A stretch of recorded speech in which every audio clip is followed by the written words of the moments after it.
ദിവസം ആരാംകോ ആക്രമണം നടത്തിയത് ഇറാനല്ല എന്ന് ഒരിക്കൽ കൂടി വ്യക്തമാക്കുകയാണ് ഇപ്പോൾ IRGCയുടെ സ്പോക്ക്മാനായിട്ടുള്ള ആ വ്യക്തി പറയുന്നത് ആരാംകോ ആക്രമിച്ചത് ഇസ്രായേലിൻ്റെ ആ ഒരു തന്ത്രപരമായിട്ടുള്ള ഒരു സമീപനവും അതോടൊപ്പം ഈ മേഖല വലിയ രൂപത്തിൽ പ്രതിസന്ധിയായിട്ട് നിലനിർത്താനും വേണ്ടിയിട്ടുള്ള ഒരു ശ്രമത്തിൻ്റെ ഭാഗമായിട്ടാണ്.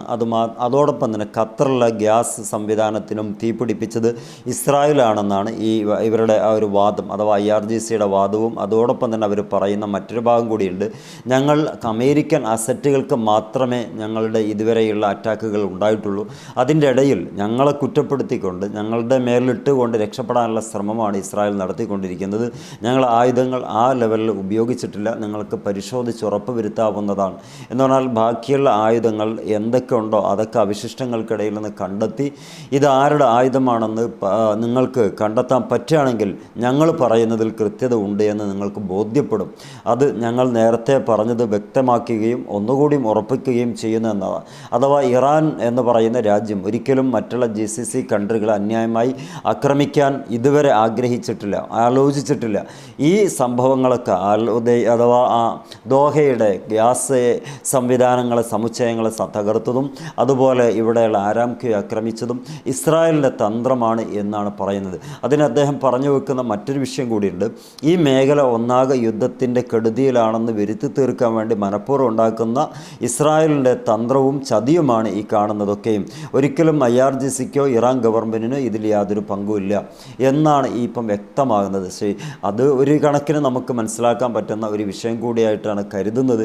കാരണം ഈ 72 മണിക്കൂറുകൾക്കിടയിൽ ഈ അമേരിക്കയുടെയോ അല്ലെങ്കിൽ അമേരിക്കയുമായിട്ട് ബന്ധപ്പെട്ടതോ അല്ലാത്ത മറ്റൊന്നും ഇറാൻ ആക്രമണം നടത്തിയിട്ടില്ല എന്ന് നമ്മൾ കൃത്യമായി ചാനലുകളുടെയും അതുപോലെ തന്നെ മറ്റ് വെബ്സൈറ്റുകളിലൂടെയും നമ്മൾ മനസ്സിലാക്കിയതാണ്.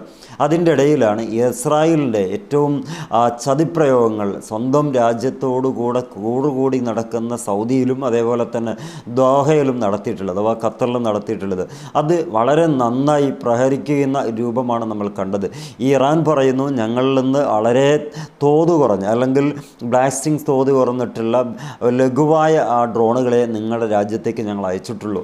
അത് ഞങ്ങളുടെ ഉത്തരവാദിത്വ നിർവഹണം എന്ന് മാത്രം അതിൽ നിങ്ങൾ കരുതേണ്ടതുള്ളൂ. പക്ഷേ ഇത്ര വലിയ ബ്ലാസ്റ്റിംഗ് നടത്തുന്ന രൂപത്തിലുള്ള ഒരു വലിയ സംവിധാനങ്ങൾ ഞങ്ങൾ നിങ്ങൾക്കെതിരെ തൊടുത്തുവിട്ടിട്ടില്ല.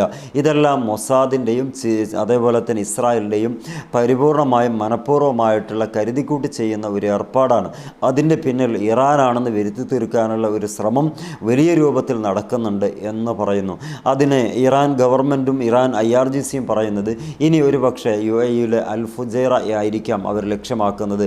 കാരണം അവിടെയും വലിയ തോതിൽ ബ്ലാസ്റ്റിംഗ് നടത്താൻ ഇവർ ആലോചിക്കുന്നുണ്ടാകാം. അതുകൊണ്ട് കരുതലോടെ ഈ GCC രാജ്യങ്ങൾ കരുതലോടെ ഇരിക്കണമെന്നാണ് IRGC ഇങ്ങോട്ടേക്ക് ആവശ്യപ്പെടുന്നത്. അതാണ് ഇപ്പോൾ ഉണ്ടായിക്കൊണ്ടിരിക്കുന്നത്. ഇതിൻ്റെ യാഥാർത്ഥ്യം ഒരുപക്ഷെ IRGC പറയുന്നത് തന്നെയായിരിക്കും. കാരണം അവർ നേരത്തെ പറഞ്ഞത് ചെയ്തു കഴിഞ്ഞു. പിന്നീട് അവരത്ര കണ്ടിട്ട് വലിയ രൂപത്തിൽ ആക്രമണം അഴിച്ചുവിട്ടിട്ടില്ല. മണിക്കൂറുകൾ ശാന്തമായിരുന്ന മിഡിൽ ഈസ്റ്റ് വീണ്ടും വലിയ വൻതോതിലുള്ള ബ്ലാസ്റ്റിംഗ് നടക്കുന്നത് പിന്നീട് കാണുകയുണ്ടായി. അത് ഉടനെ തന്നെ IRGCയുടെ സ്പോക്ക്മാൻ വന്ന് പറഞ്ഞു ഇത് ഞങ്ങളല്ല ചെയ്തത് എന്ന്. അവ വ്യക്തമാണ് ഇസ്രായേലിൻ്റെ ഭാഗത്തു നിന്നായിരിക്കുമെന്ന് നമുക്കും കരുതാം അവരുടെ റിപ്പോർട്ട് അനുസരിച്ച്. ഇങ്ങനെ ചെയ്യുമ്പം കൂടുതൽ പ്രശ്നങ്ങൾ ഉണ്ടാവുകയും ആ മേഖല മുഴുവനായിട്ട് അരക്ഷിതാവസ്ഥയുടെ മുനമ്പിൽ നിർത്തുകയും അതിൻ്റെ അവസാനമായിട്ട് അവർ തന്നെ ഇതിനൊരു പരിഹാരമായിട്ട് വരികയും അത് അവസാനം അവരുതായി രാജ്യത്തെ മാറ്റിയെടുക്കാനുമുള്ള കുതന്ത്രത്തിൻ്റെ ഭാഗമായിട്ടായിരിക്കാം ഇങ്ങനെ ചെയ്യുന്നത് എന്ന് കരുതുന്നു. എന്താണെങ്കിലും പുതിയ വിശേഷമായി വീണ്ടും കാണുന്നതുവരെ എല്ലാവർക്കും നന്ദി. Wish all the best. Good bye.